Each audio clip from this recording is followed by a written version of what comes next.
Hi, Isaac. Rabbi, Rabbi, good morning. It's great to see you. Good morning. Okay, so we have such an exciting day today that, Exciting day. First time yeah, I'm saying demons and exciting in the same word, but I'm tracking along. aren't demons always exciting? I think for those of us who don't believe in demons, like myself, demons are the most exciting thing because it means the author wants us to be excited. Wow. Okay. I didn't connect demons with excitement, but probably we have different definitions of Oh my excitement. God, of course demons are like whenever anyone sees a demon in the street, you run the other way excitedly. Okay, so what we're going to do today is a lot more than usual. I know we only usually read a verse or two, but I want to see the whole story of the Gadarene demons as one story. And then what we do is, I know we don't do this so often, but we're going to do a comparison between the Matthew story and the Mark story. And we're not going to do a comparison to Luke's story because the Luke story, where it's very similar to Mark. So I think, especially when we consider Mark in priority, that most scholars believe that Matthew and Luke are subcategories of Mark. And number two, Mark is very uncommonly a lot more Mhm. fleshed out than Matthew in this case, and Luke a little bit less so. So we'll read Matthew. We'll try to get some points out of it. I'll ask you questions, and then we'll read Mark right after and see the differences in the story and try to figure out what the evangelists were trying to do by Mhm. having these differences Mhm. and both having the same core story. Okay, go for it. Sounds like a plan. Okay, the Gospel according to Matthew, chapter 8, verse 28 onwards. And when he came to the other side, to the country of the Gadarenes, two demon-possessed men met him, coming out of the tombs, so fierce that no one could pass that way. And behold, they cried out, "What have you to do with us, O Son of God? Have you come here to torment us before the time?" Now a herd of many pigs was feeding at some distance from them, and the demons begged him, saying, "If you cast us out, send us away into the herd of pigs." And he said to them, "Go." So they came out and went into the pigs. And behold, the whole herd rushed down the steep bank into the sea and drowned in the waters. The herdsmen fled, and going into the city, they told everything, especially what had happened to the demon possessed men. And behold, all the city came out to meet Jesus. And when they saw him, they begged him to leave their region. Okay, that's great. You know, when I first read this, it reminded me of the Lemmings suicide myth. I don't know if you ever hear about this, that lemmings, they look like chipmunk looking things that they run off cliffs and they commit suicide. And we actually see this with certain animals that they don't see the cliff, or like a buffalo. Sometimes you'll see at the bottom of a cliff thousands of buffalo who accidentally commit suicide. And at first, when I read this, I thought this is almost like a creation myth for lemmings or these buffalo, where you like someone found thousands of pigs that were executed or committed suicide, and they didn't see understand how that took place. Okay, but the reason I think that I was focused on that is because this is such an interesting story. Isaac, let's break this into pieces. But first, let me ask you, and I asked you this in our previous session, what does this story mean to you as a Christian? Is this something that is meaningful? Is this something that you would ever hear about in church? Is this something that you ever think about when you're thinking about your life's decisions? Yeah, I think, as a Christian, again, we sometimes tend to gloss over details. The biggest point in all this is that Jesus has authority also over this unseen world, right? And so that's the lowest hanging fruit. He says, "Go," and the demons come out of him. And so I think some of the biggest takeaways are there's something again. There's a physical world we see, and there's also this unseen world which we don't see, and that's real. And there are all these. I think Paul probably picks up on this when he speaks about powers and principalities and the good and the bad, and the war is against, it's not against people but against all these powers and principalities. And so I think in that context, yes, right, as in Jesus has lordship, has authority over this unseen world, and he just says one word, "Go." I mean, I'm surprised in the entire passage that's the only, I mean, it looks like, so when you read this thing, it comes across as a dialogue between Jesus and the demons. He asks him a question, he doesn't respond to it, and all he says is just go. so much of this just happens, I think, just by their, again, or the author wants us to know that they communicated, that they had some communication which is more intuitive, more instinctive, without an exchange of words. And the only word he says it is go, and then boom, they're gone. And this Uh, is not the first time he said go, right? Already just recently in Matthew, this chapter in 8:13, that Jesus says to the centurion, go, let it be done for you according to your faith. And the servant was healed in that hour. So it's almost like a flick of the wrist, right? Go. And it's taken care of. Okay, that's an interesting. So for you, this story is just another example of Jesus being controlling the metaphysical world, the invisible world. And if anything, if this story didn't exist, tell me if I'm wrong, you would have known that. You don't learn that from this story, but it's just another example of that feature of Jesus that you find to be very important, that Jesus controls invisible things. Correct. Yes. Okay.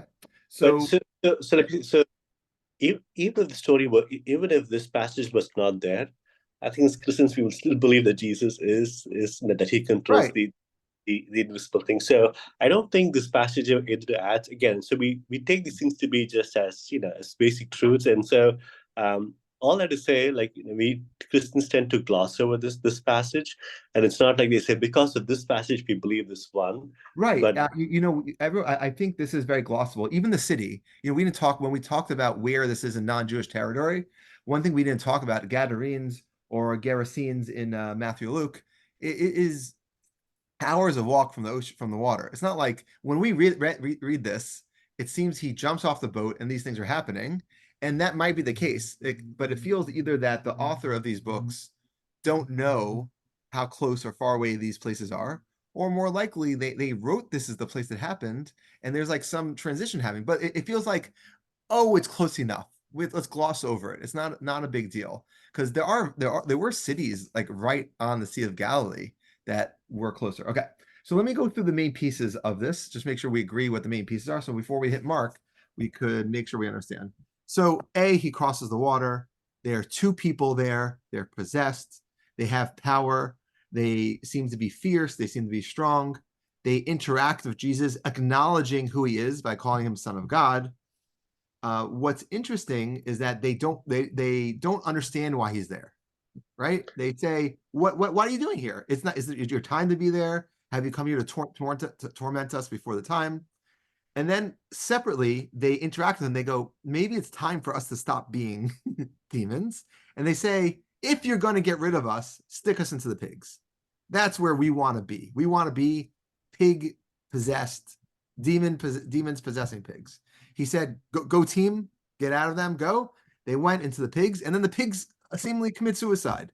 They all jump into the water, so much so, just note that a lot of the early Christian fathers view this source as, oh, therefore we shouldn't care about animals, which I think is a little bit off the beaten path of what we should learn from this.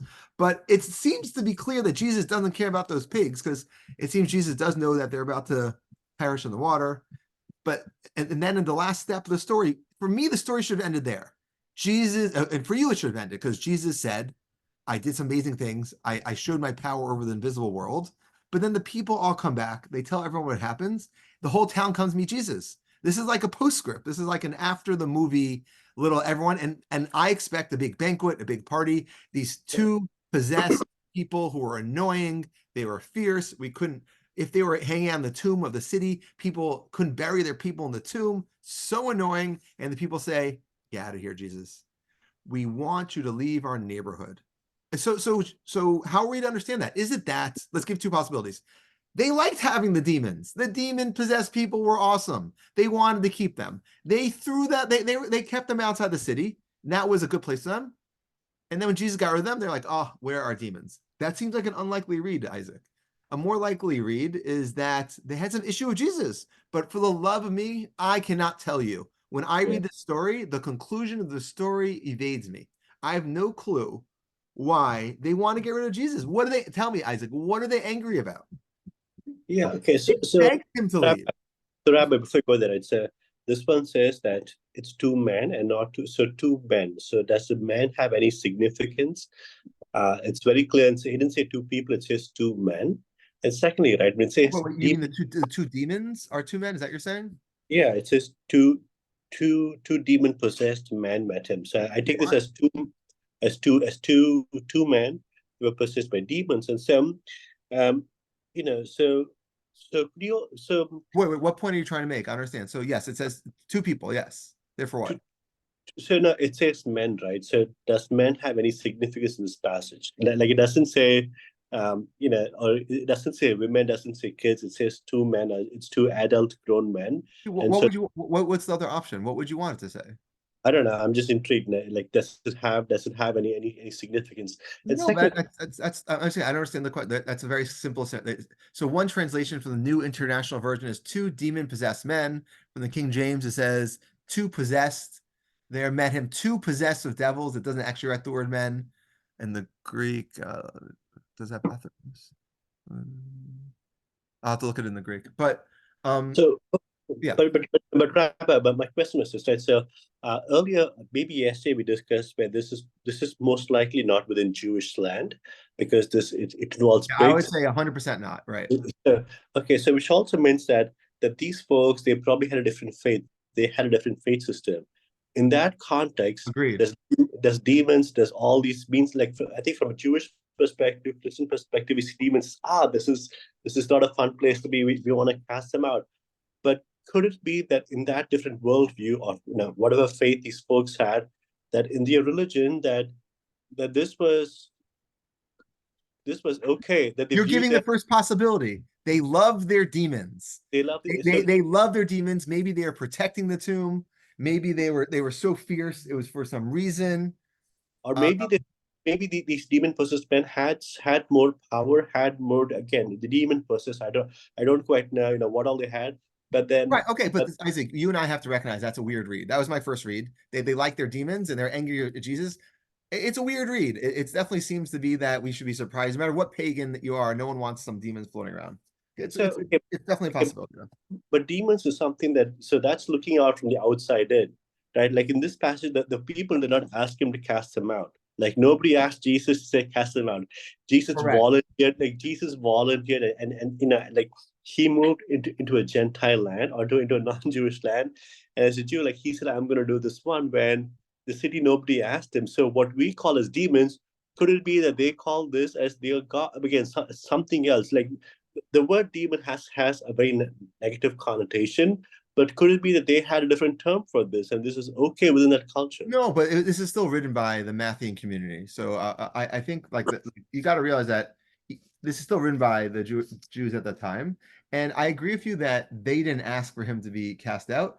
And if anything, it seems to me almost like the demons accidentally asked to be cast out. What have you to do with us, Son of God? Have you come to torment us? So I don't. So we'll talk about this. So let's just read the Mark version. Now that we have a really good sense of what the Matthew version is, let's go to Mark 5:1, which takes place a little bit, a couple miles from that place, but obviously is meant to be the same story.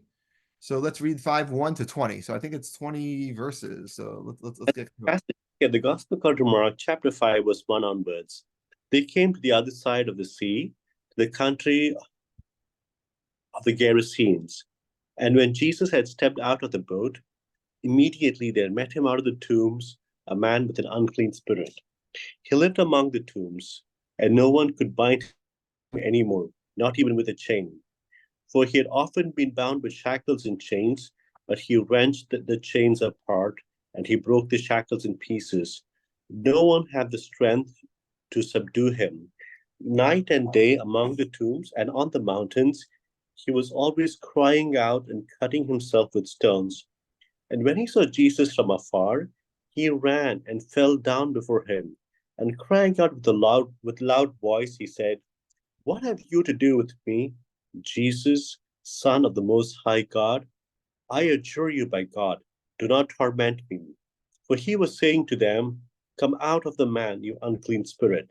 And Jesus asked him, "What is your name?" He replied, "My name is Legion, for we are many." And he begged him earnestly not to send him out of the country.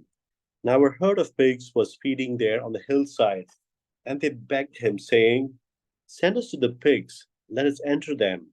So he gave them permission, and the unclean spirits came out and entered the pigs, and the herd, numbering about 2,000, rushed down the steep bank into the sea and were drowned in the sea. The herdsmen fled and told it in the city and in the country, and people came to see what it was that had happened. And they came to Jesus and saw the demon possessed man, the one who had the legion, sitting there, clothed and in the right mind, and they were afraid. And those who had seen it described to them what had happened to the demon possessed man and to the pigs. And they began to beg Jesus to depart from that region. As he was getting into the boat, the man who had been possessed with demons begged him that he might be with him. And he did not permit him, but said to him, "Go home to your friends and tell them how much the Lord has done for you and how he has had mercy on you." And he went away and began to proclaim in the Decapolis how much Jesus had done for him, and everyone marveled. What a different story, right? So What many different factors. Isaac, have you ever thought about the comparison between these two? How they feel the same, but they feel different? They're very different, right? So I want to ask you this. So I can imagine people having goats. Why would people grow pigs? Like this 2,000 pigs, like this at first listening, that's quite a few pigs. I That's not, have never eaten a pig, Isaac, in my life, but I hear they are quite delicious. yeah, but So 2,000 that's why pigs. you grow pig. You rear pigs because they're delicious. So you're saying that in that part of the world, I mean, at that time, 2,000 pigs. So this person should have been very, very wealthy. Like I would imagine having 2,000 pigs is a lot of wealth. It's not inexpensive.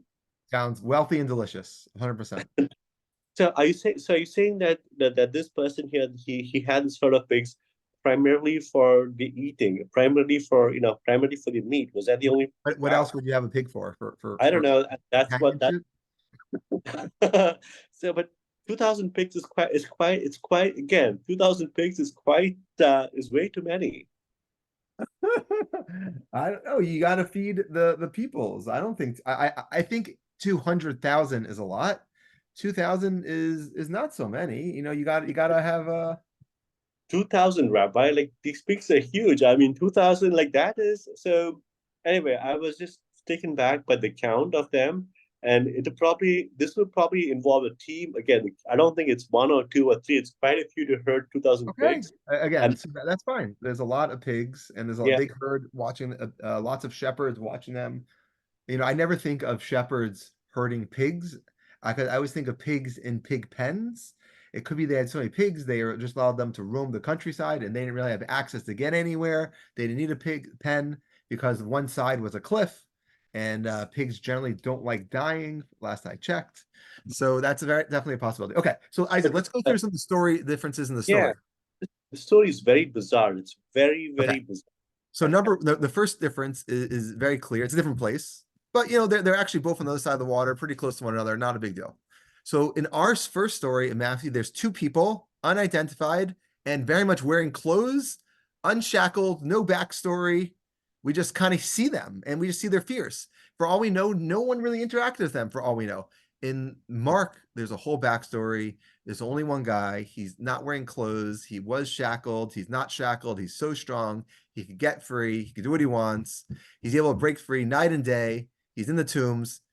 He's crying out. He cuffs himself with stone. Classic kind of obvious mental health challenges. In the first one, we don't really see necessary mental health challenges. Cutting yourself. This is one of the earliest, examples where we see someone's like just cutting themselves for no good reason. So Jesus approaches him and calls out to the demon, right? He says, "What do you want with me?" So it almost feels like while Jesus is approaching the demon in Mark, in Matthew, it seems that suddenly they shouted, "What have you do with us?" So it seems that one, Jesus is the initiator, and in Matthew, the demon possessed people are the initiators. They call him by different names, definitely showing a high reverence for Jesus even at that time, even though they never met him. Something that you noted before also, Jesus to the invisible, the possessed, the metaphysical world is already important, is already noticeable. Jesus wasn't wearing a crown of thorns, his head wasn't glowing. He just stepped off a boat, was walking there, and the demon possessed people already know him. In both stories, very important fact that Jesus is known to the invisible world. The demons beg Jesus not to send them away, but instead to send them the pigs. Similar story. He does that, but where the story ends for Matthew, for the most part, with the people just kicking him away, there's a lot more here. This guy wants to be a disciple now. He's healed. He's on team, just like Jesus healed the mother-in-law of Peter, and she wants to become a disciple. And just like in the two stories before this, where we see him in Matthew right after Peter's mother-in-law story, we see two other people who try to become disciples. One, Jesus says, "Yeah, maybe." The other one says, "Go bury your dead." In this story, the guy also tries to become a disciple, and Jesus says, "You hang out with the goyim, you hang out with the non-Jews. We don't need you as my disciple to follow me around." Maybe because he feels this guy is a good enough disciple already. Maybe he has nothing more to learn. We're not exactly sure. So the guy goes to the Decapolis. Great, happy storybook ending for that guy, right? Where we don't really see a storybook ending in Matthew at all.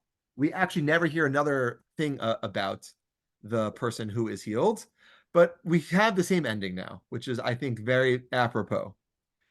In verse 17 of Matthew, in Mark, then they began to beg Jesus, word for word, to leave their neighborhood. And also in Luke, it adds, for they were seized with great fear. Luke is the only one who gives an explanation. That's the only reason I'm mentioning Luke here. They don't like people who interact with demons. That's the Lukean reason for explaining Mark's and Matthew's attitude for the people, for them not wanting him around. Okay, so those are the big differences. So, Rabbi, the guy who was healed, he's most likely not Jewish. I would say 100% not Jewish. Yeah. So when he says, God, I want to be a disciple, Jesus says no. But he tells him, go home to your friends and tell them how much the Lord has done for you and how he had mercy on you.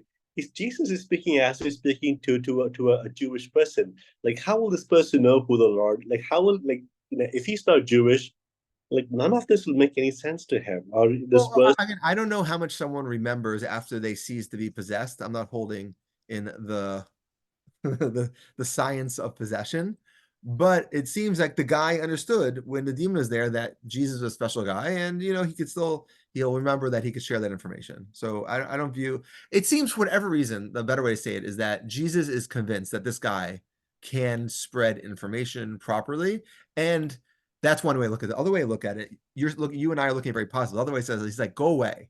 I don't want you as my disciple.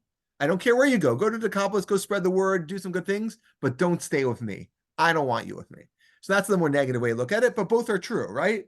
It's not mutually exclusive. He does say go away, and he does say spread the good word.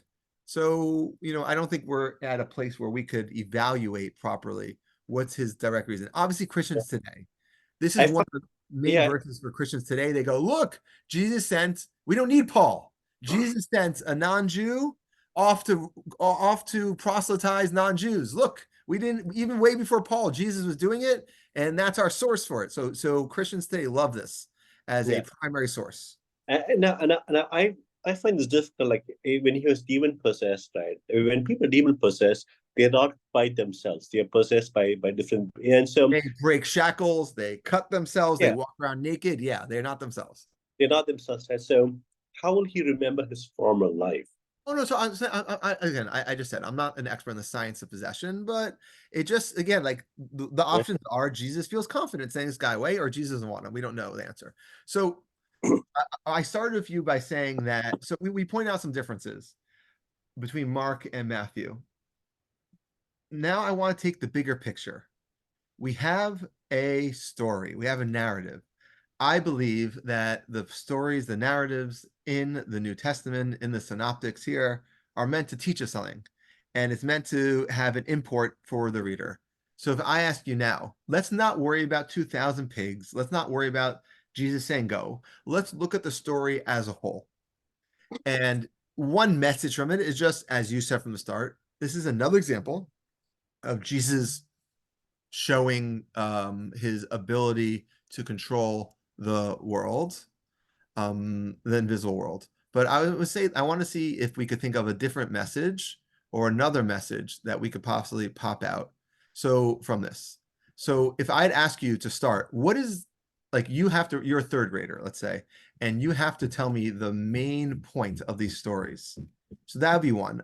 For me, I think there's an additional message, and the main point would be the people rejected him. So what, I think that's like the universal message that for whatever reason, people are rejecting Jesus. Demons aren't, the invisible world is not, but people are not ready. Maybe it's because what Luke said, they were scared of the fact that he interacts with demons. Maybe it's for any number of reasons the non-Jews weren't ready for something. But we see that Jesus, if you like Google like times Jesus rejected, there's like a dozen times. So it seems that one of the purposes of these stories is to foreshadow the fact of Jesus' rejection by some of the disciples, by the Jewish people, and in general. And I think if you saw that as the main reason, that would be itself one of the things that you should realize already early on, it's not going to end well for Jesus. If we stop the New Testament right now, we wouldn't really know the ending. You wouldn't be able to anticipate what's going to happen, right? You would think Yeah. that. So I think that they are laying the groundwork to foreshadow what's going to happen. And the fact that when Jesus comes out of the tomb or is not seen in the tomb, we see that there's already tombs in the story. There's people hanging out at tombs. There's people who are able to understand messages from the import of these things. So I think that this story is also very, very important for the foreshadowing of the future of Jesus. But what I'd like to do is just bifurcate this message between Mark and Matthew. For Mark, it seems to me the focus is on that one guy. There's an extra 10 verses. They're saying the guy's in shackles, the guy's cut himself, the guy's so fierce he got the guy wasn't clothed and now he's clothed. So if I was looking at this story as a metaphor for the messaging of Christianity, I'd say Jesus is not that he could forget the demon. What Jesus does is that he can make people that are unwhole. Jesus could heal mankind. He could take a man who was like, there's no more lowly man. He's ostracized by society. They couldn't shackle him. They just want to keep him away. And he's welcomed back in society as a representative of Jesus and Decapolis. I'd say this story is a metaphor to how to be Jesus' message as a Christian. Taking a person from nothing, healing that man, changing him, setting him on his way. But that's one message. And I'd say that's the Markian message. The Matthew message is not the same. The Matthew message is in no way focused on the individual. It's focused on the way that the world has problems. When you look at what the demons, they come to Jesus. The demons are, if anything, representative for me of evil, either the evil inclination, the evil in the world, the lack of the kingdom of heaven. And they say, it's not your time, Jesus. It's not your time to get rid of us yet. We should have more power in the world. And Jesus says, doesn't matter. I'm going to start the process. I'm going to eliminate, but I know I can't eliminate it fully yet. Until my death or until the full messiahship comes, I can't fully eliminate evil. So you know what I'm going to do? I'm going to transfer that evil from humans to the lowly beings of the world, the nothings, the pigs. And what's interesting in both stories, I think the pigs die because they can't tolerate that evil in them. They are lowly beings. So when Jesus puts those demons inside, they immediately have to commit suicide. And when they commit suicide, the demons go back to wherever they can. Those demons thought they could exist in the physical world in a different state in both Mark and Matthew. And Jesus agreed. Jesus says, maybe until I die or until Messiah fully, till the whole mission comes to that hand, then it's not time to fully eliminate these demons as evil. And Jesus is wrong about that. The second that it goes into anything else in the physical world, so Muted. it's immediately eliminated. The Yeah. second it goes into anything else in the rest of the world. So, Rabbi, are you saying that as soon as these demons turn to the pigs and the pigs die, then the demons have to go back to kind of where they came from? Is that what he's Well, saying? again, I don't know the science of demons. I'm pointing out that demons thought they can continue to exist in a lowlier state. They understand when Jesus is around, they cannot exist in humans. So this is pointing out, but they thought, well, what's the lowliest things floating around? Pigs. So he said, Pigs. put it in the pigs. Let us continue to exist in the physical world.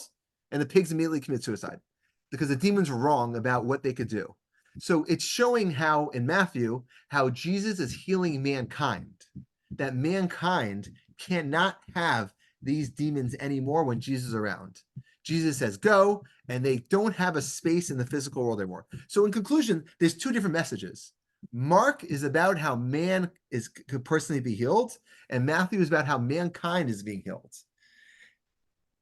So I think that's the broader message, and this has really strong parallels to lots of Jewish sources that when the time of Messiah, the time of Mashiach, either free will cease to exist, or the evil inclination will cease to exist. Evil can't exist at a certain level. And this is one of the when Jews always ask Christians, I don't understand how you believe the Messiah came because there's so much evil in the world today. And this is one of those classic because Christians understand the Messiah differently than Jews. End of story. That being said, at this point in Jesus' ministry, it's clear that there is a certain eradication of evil. That almost when it's in his presence, it cannot continue to exist. And what's the conclusion of that? Nothing. Just like Moses was not believed, just like Jeremiah was just not believed, just like every prophet in the Bible, aside from Jonah, is really a failed mission. They don't get anyone to really accomplish anything. Jesus is foreshadowing his failed mission as well, that he can stand there and make demons fly away, make the world a better place, and people are just scared and they can't handle it. And they can't handle that level of truth, that level of purity, that level of almost otherworldliness. And that's the conclusion of both these stories, which foreshadows the end of all the synoptics. Yeah, that's a profound thing. But also in this case, right, in the case of Matthew, nobody asked him. People didn't ask him; they were used to it. And but Jesus volunteered. I can see how the folks who own these pigs, it's a big loss for them. Big, so again, it's You're a big. so focused on the pigs, Isaac. No, but the point is right. So I mean, there are again. I think Jesus, in a way, is also he's also going up against those uh, the existing Yeah. that the Jesus is going against existing practices, power structures, whatever is it. And so I can see why the people were terrified. If he does this over here, what else can he do? Is he going to uproot our lives? Going to change our lives? Going to, yeah, I Can don't I know. can I give you the numbers from 2 Chronicles 7:5 of how many animals, according to the chronicler, were slaughtered on the day of the inauguration of the first temple in Jerusalem, roughly 3,000 years ago? I'm gonna read to you verse 7:5 of 2 Chronicles. And King Solomon offered a sacrifice of 22,000 head of cattle and a Wow. 120,000 sheep and goats. So the king and all the people dedicated the temple. I just want to I'm not saying these are wild numbers as well, but I'm saying anyone who reads the Bible, like when I hear 2,000, I hear okay, that's a good barbecue.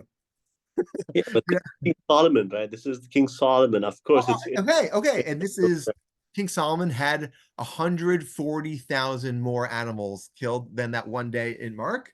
So yeah, this is 280 times or so more. But I'm just saying, from the biblical mind, yeah. 2,000 is a lot.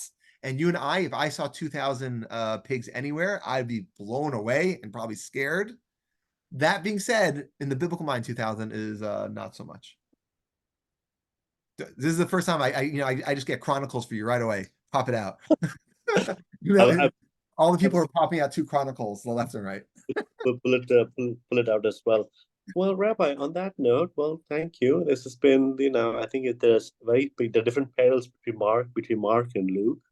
But to your point, this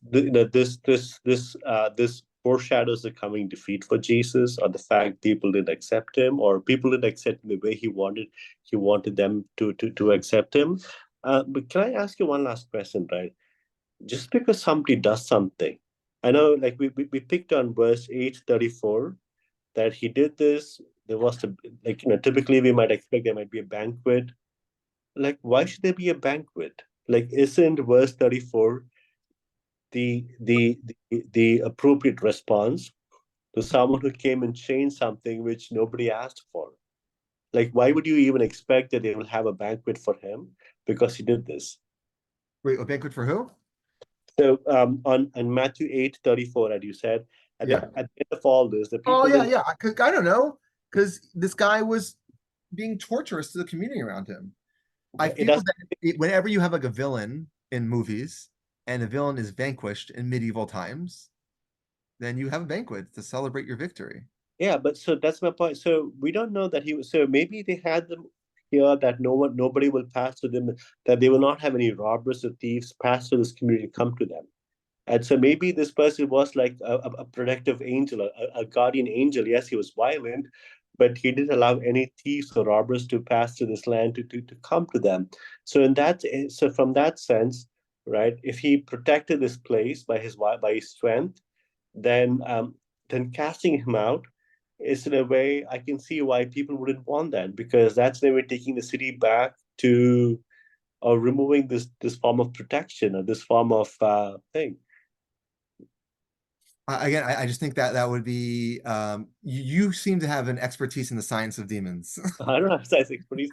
I just find this. I just don't think people know. Like I don't I think we generally equal demons equal bad, and I think that's a general assumption, and we have to start from that. Christians don't like demons. Jews don't like demons. Mazikim, damagers. In Israel, for the most part, in the Palestinian Talmud, the Jerusalem Talmud, they don't mention demons almost ever. It seems already by the second century, and third century, I guess, and fourth century, demons belief is almost exclusively Babylonian. So I think demon belief is even kind of waning at this Right. time in history. So yeah. Yeah. So again, I would just assume it was bad by everyone. Again, the reason that in Luke it says is because they feared the fact that he was interacting with demons. So there's always a continual misunderstanding of Jesus by the population. Okay, Isaac, on that note, I think we'll call it a Right. day. On that note, thank you. Have a great Shabbos. I'll talk to you next week. Have a great Shabbos. Thank Okay, you. thank you.